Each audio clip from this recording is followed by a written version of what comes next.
Hi hello ನಮಸ್ಕಾರ to all my friends and family. Welcome to my channel Pavana Ganesh vlogs. ನಾನು ನಿಮ್ಮ ಪಾವನ ಗಣೇಶ್. ನಾನು ಚೆನ್ನಾಗಿದ್ದೀನಿ ಫ್ರೆಂಡ್ಸ್. ನೀವೆಲ್ಲರೂ ಹೇಗಿದ್ದೀರಿ? ನೀವು ಕೂಡ ಚೆನ್ನಾಗಿದ್ದೀರಿ ಅಂತ ಅಂದ್ಕೊಳ್ತಾ ಬನ್ನಿ ಇವತ್ತಿನ ರೆಸಿಪಿ ಶೇರ್ ಮಾಡ್ಕೊಳ್ತಿದ್ದೀನಿ. ಇವತ್ತು ನಾನು ನಿಮಗೋಸ್ಕರ ತಂದಿರೋ ರೆಸಿಪಿ ಬಂದುಬಿಟ್ಟು ಡ್ರೈ ಫ್ರೂಟ್ಸ್ ಪೊಂಗಲ್. ಇದು ಆ್ಯಕ್ಚುಲಿ ತುಂಬ ಟೇಸ್ಟಿಯಾಗಿರುತ್ತೆ, ಹಾಗೆ ಹೆಲ್ತಿಗೆ ಕೂಡ ತುಂಬ ಒಳ್ಳೆಯದು. ಮಕ್ಕಳಿಗೆ ಈ ಥರ ಎಲ್ಲ ಮಾಡಿಕೊಟ್ರೆ ಡ್ರೈ ಫ್ರೂಟ್ಸ್ ಎಲ್ಲ ತುಂಬ ಹೆಲ್ತಿಗೆ ಬೆನಿಫಿಟ್ಸ್ ಇದೆ ಫ್ರೆಂಡ್ಸ್. ಸೊ ಈ ಥರ ಒಂದು ಸಲ ಟ್ರೈ ಮಾಡಿ. ಸೊ ನೆಕ್ಸ್ಟ್ ಸ್ಟೆಪ್ ನೋಡ್ಕೊಂಡು ಬರೋಣ ಬನ್ನಿ ಫ್ರೆಂಡ್ಸ್. ನಾನಿಲ್ಲಿ 2 ಗ್ಲಾಸಷ್ಟು ಅಕ್ಕಿ ತೊಗೊಂಡಿದ್ದೀನಿ, ಹಾಗೆ ಇಲ್ಲಿ ಒಣಗಿರೋ ಖರ್ಜೂರ ತೊಗೊಂಡಿದ್ದೀನಿ, ಹಾಗೆ ಸ್ವಲ್ಪ ಗೋಡಂಬಿ, ಮತ್ತು ಇಲ್ಲಿ ನಾನು ಏಲಕ್ಕಿ ಪೌಡರ್ ಮಾಡಿಟ್ಕೊಂಡಿದ್ದೀನಿ. ಇದು ನಾನು ಯಾವಾಗಲೂ ಸ್ಟಾಕ್ ಇಟ್ಕೊಳ್ತೀನಿ ಫ್ರೆಂಡ್ಸ್. ಹಾಗೆ ಇಲ್ಲಿ ನಾನು ಬಾದಾಮಿ, ಒಣ ದ್ರಾಕ್ಷಿ, ಹಾಗೆ ಒಂದು ಬೌಲ್ ಆಗೋಷ್ಟು ಇಲ್ಲಿ ತೆಂಗಿನಕಾಯಿ ಇಟ್ಕೊಂಡಿದ್ದೀನಿ ನಾನು. ನೀವು ಕೊಬ್ಬರಿನಾದರೂ ತೊಗೋಬೋದು. ಇದು ಸ್ವಲ್ಪ ಚೆನ್ನಾಗೇ ಡ್ರೈ ಆಗಿದೆ, ಕೊಬ್ಬರಿ ಥರನೇ ಆಗಿದೆ. ಹಾಗೆ ಇಲ್ಲಿ ನಾನೊಂದು 3 ಅಚ್ಚು ಬೆಲ್ಲ ಇಟ್ಕೊಂಡಿದ್ದೀನಿ.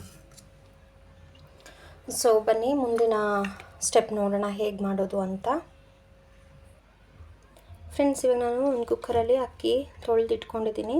ಅದ್ರ ಜೊತೆಗೆ ನಾವು ಏಲಕ್ಕಿ ಪೌಡರು ಹಾಗೆ ಬೆಲ್ಲ ಹಾಕಿಬಿಟ್ಟು 4ರಿಂದ 5 ವಿಷಲ್ ಮಾಡ್ಕೊಳ್ಳೋಣ ಫ್ರೆಂಡ್ಸ್. ಇದ್ರ ಜೊತೆಗೆ ನಾನು ಒಂದು 4ರಿಂದ 5 ಟೇಬಲ್ ಸ್ಪೂನಷ್ಟು ಕಡಲೆಬೇಳೆ ತೊಳೆದಿಟ್ಕೊಂಡಿದ್ದೀನಿ.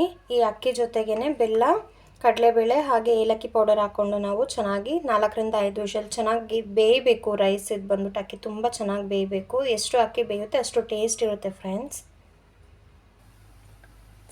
ನಾನಿಲ್ಲಿ 2 ಗ್ಲಾಸಷ್ಟು ಅಕ್ಕಿ ತೊಗೊಂಡಿದ್ದೆ. 2 ಗ್ಲಾಸ್ ಅಕ್ಕಿಗೆ ನಾನಿಲ್ಲಿ 5ರಿಂದ 6 ಗ್ಲಾಸಷ್ಟು ನೀರು ಹಾಕಿದ್ದೀನಿ. ಇದು ಚೆನ್ನಾಗಿ ಬೇಯಬೇಕು. ಹಾಗೆ ಸ್ವಲ್ಪ ಒಂದು ಚಿಟಿಕೆ ಅಷ್ಟು ಉಪ್ಪು ಕೂಡ ಹಾಕಿ. ನೀವು ಯಾವುದೇ ಸ್ವೀಟ್ ಮಾಡುವಾಗ ಅದಕ್ಕೆ ಉಪ್ಪು ಆ್ಯಡ್ ಮಾಡಲೇಬೇಕಾಗತ್ತೆ, ಇಲ್ಲದಿದ್ದರೆ ಅದರಲ್ಲಿ ಏನೋ ಒಂದು ರುಚಿ ಮಿಸ್ ಆಗಿರೋ ಥರ ಟೇಸ್ಟ್ ಅನಿಸುತ್ತೆ. ಸೊ ಸ್ವಲ್ಪ ಚಿಟಿಕೆಯಷ್ಟು ಉಪ್ಪು ಹಾಕಿ ಇದನ್ನು 4ರಿಂದ 5 ವಿಷಲ್ ತಗೊಳ್ಳೋಣ ಫ್ರೆಂಡ್ಸ್. ಅಲ್ಲಿ ರೈಸ್ ಬೇಯ್ತಾ ಇದೆ. ಮುಂದಿನ ಸ್ಟೆಪ್ ನಾವು ನೋಡ್ಕೊಳ್ಳೋಣ. ಇಲ್ಲಿ ನಾನು ಬಾದಾಮಿ ಸಿಪ್ಪೆ ತೆಗೆದಿಟ್ಕೊಂಡಿದ್ದೀನಿ. ಈ ಥರ ಬಾದಾಮಿ ಎಲ್ಲದನ್ನು ಒಂದು ಜಾರಿಗೆ ಹಾಕ್ಕೊಳ್ಳೋಣ. ಹಾಗೆ ಇಲ್ಲಿ ಡ್ರೈ ಡೇಟ್ಸ್ ಅದನ್ನು ಕೂಡ ನಾವು ಇದಕ್ಕೆ ಹಾಕ್ಕೊಳ್ಳೋಣ. ಹಾಗೆ ನಾವೇನಿಲ್ಲಿ ತೆಂಗಿನಕಾಯಿ ಇಟ್ಕೊಂಡಿದ್ವಿ ಅದನ್ನು ಹಾಕಿ ಇದು ಚೆನ್ನಾಗಿ ಫೈನ್ ಪೇಸ್ಟ್ ಆಗಬೇಕಂತ ಇಲ್ಲ ಫ್ರೆಂಡ್ಸ್. ತರಿಯಾಗಿ ರುಬ್ಕೊಂಡು ಬಂದುಬಿಡೋಣ ನಾವು ಇದನ್ನು ಈಗ ಪಟ್ ಅಂತ. ಫ್ರೆಂಡ್ಸ್, ನೀವಿಲ್ಲಿ ನೋಡ್ತಾ ಇರ್ಬೋದು, ಇಷ್ಟಾದರೆ ಸಾಕು ನಮಗೆ. ಫ್ರೆಂಡ್ಸ್, ನಾನಿಲ್ಲಿ 1 ಟೇಬಲ್ ಸ್ಪೂನಷ್ಟು ತುಪ್ಪ ಕಾಯಕ್ಕೆ ಇಟ್ಕೊಂಡಿದ್ದೀನಿ. ತುಪ್ಪ ಕಾದ್ಮೇಲೆ ಅದ್ರ ಜೊತೆಗೆ ನಾವು ಎತ್ತಿಟ್ಕೊಂಡಿರೋಂಥ ಗೋಡಂಬಿ ಹಾಗೆ ದ್ರಾಕ್ಷಿನ ಹಾಕಿ ಅದನ್ನು ಫ್ರೈ ಮಾಡ್ಕೊಳ್ಳೋಣ ತುಪ್ಪದಲ್ಲಿ. ಫ್ರೆಂಡ್ಸ್, ನೀವು ಇಲ್ಲಿ ನೋಡ್ತಾ ಇರ್ಬೋದು ಚೆನ್ನಾಗಿ ಫ್ರೈ ಆಗಿದೆ.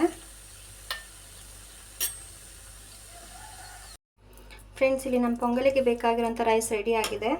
ಇದಕ್ಕೆ ನಾವಿವಾಗ ಮೊದಲೇ ರುಬ್ಬಿಟ್ಕೊಂಡಿರೋಂಥ ಡ್ರೈ ಫ್ರೂಟ್ಸ್ ಹಾಗೆ ತೆಂಗಿನಕಾಯ್ದು ಮಿಕ್ಸ್ಚರ್ ಆ್ಯಡ್ ಮಾಡ್ಕೊಳ್ಳೋಣ. ಇದ್ರ ಜೊತೆಗೆ ನಾವಿಲ್ಲಿ ಡ್ರೈ ಗ್ರೇಪ್ಸ್ ಹಾಗೆ ಏನು ಗೋಡಂಬಿನ ಫ್ರೈ ಮಾಡಿ ಇಟ್ಕೊಂಡಿದ್ವಿ ಅದನ್ನು ಆ್ಯಡ್ ಮಾಡ್ಕೊಳ್ಳೋಣ.